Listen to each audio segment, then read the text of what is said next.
What's up, YouTube? Welcome to the Boeckle Brothers channel where we talk all things real estate. I'm Landon. And I'm Jesse, and today's episode we are covering how to buy your first rental property.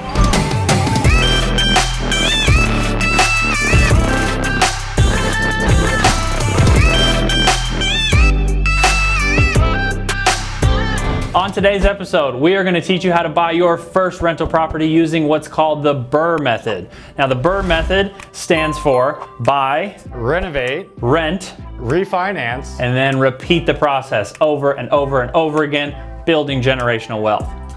That's right. The Burr Method is a method that we use to buy rental properties that allows you to put money down on it and then later in the process, get it all back in cash flow. Now let's dive into it. Right, so let's examine the first step of the Burr process, which is buy. We're gonna break down a couple numbers for you guys here under the buy process. So, when you're looking at your first property that you wanna burr, you wanna determine what it's gonna be worth after the project's done, which means after all the renovations, all the work is done.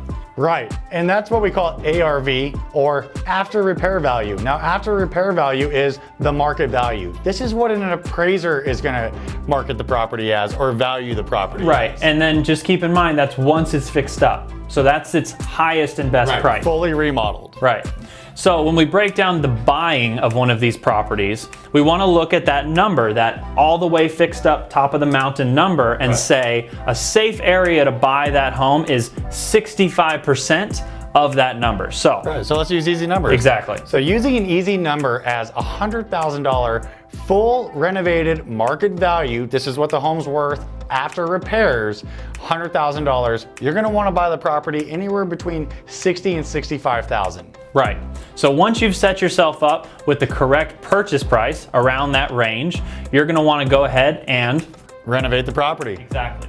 And so just to keep in mind frame of this formula, you want to think that I'm only able to renovate this property for about 10 to 15% of that ARV. Right, which using another hypothetical of $100,000 after repair value, you're gonna wanna be between $10,000 and $15,000.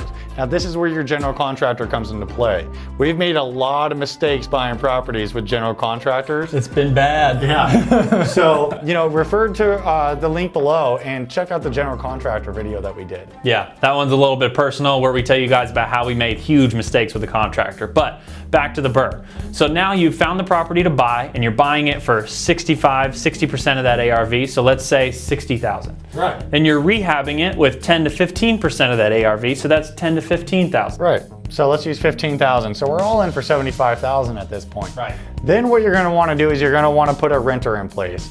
Before you put the renter in place, you got to determine what are market value comps for the rents in the area.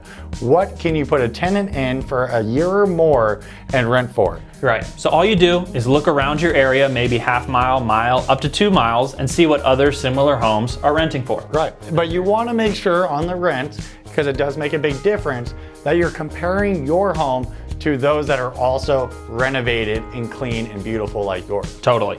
So you find a renter and you put them in that house. Now that house, let's just say you're renting it for $1,500 a month. So you have the renter in there and that's secured. Now you're on to the next step, which is refinance. And this is where the formula comes into play. So you bought the house for $60,000, you're in for 60. You've spent 15 in rehab, so you're now at 75. Right. When you refinance the property, the bank is gonna go look at that after repair value of 100 grand, and what are they gonna do? They're gonna give you up to 75% LTV. Now LTV stands for loan to value. So if the property is worth $100,000, they're gonna give you $75,000 loan on the property. So what that means is when he says they're gonna give you $75,000 is they're gonna put a loan on the property of up to 75% of that ARV, which means $75,000. Now that's your mortgage. You have a mortgage of $75,000 on your property. Now the magic of this formula comes into play where your mortgage payment is less than the rents that you're receiving from that tenant. And that's where the cash flow comes in. Okay, so now that you purchased the property, you got through your renovation, you found a renter and put them in your property for market rents, you're gonna go and refinance your home. Now, typically a lender is going to make you wait 6 months from your original purchase until the refi before they'll actually perform. True. So what that means is you're going to have a renter in there paying you for 6 months before you actually go and execute this refi. Now, what does this refi mean? The refi is where the bank looks at the home that you just purchased and they look at that after repair value that we're talking about. And we're going to use $100,000 to continue this example. So the bank says, you're right, your property is now worth $100,000. I will loan you up to 75% of that value, which in this example means $75,000. Right. So if you remember our earlier math, you bought the property for 60, you renovated it for 15, so you're all in for 75. So when the lender goes and gives you a $75,000 LTV or loan to value product, guess what you get? All of your initial down payment back. So you technically after 6 months in a refi, own this property with $0 out of pocket. This is what I like most about the Burr strategy. Absolutely, because what that does is allows you to take that capital that you used to secure that home and go and buy another one and then go and do it again. So that's why it's the last phase, the repeat phase. So you buy it, you renovate it, you rent it, you go, you get your refinance, all that money back and do it all over again. This is how you build generational wealth. This is how you build a long-term cash flow with the rental properties. Right. So after one of these properties might not make a huge difference. Maybe you cash flow 300, 500, maybe even $1,000. That's great. But once you've done 10 of these, that money that comes in monthly starts to add up. Yes, it does. And guess what you get to do? You get to take the monthly cash flow and buy more properties. So the goal here is a long-term rental game of building a portfolio of rental properties.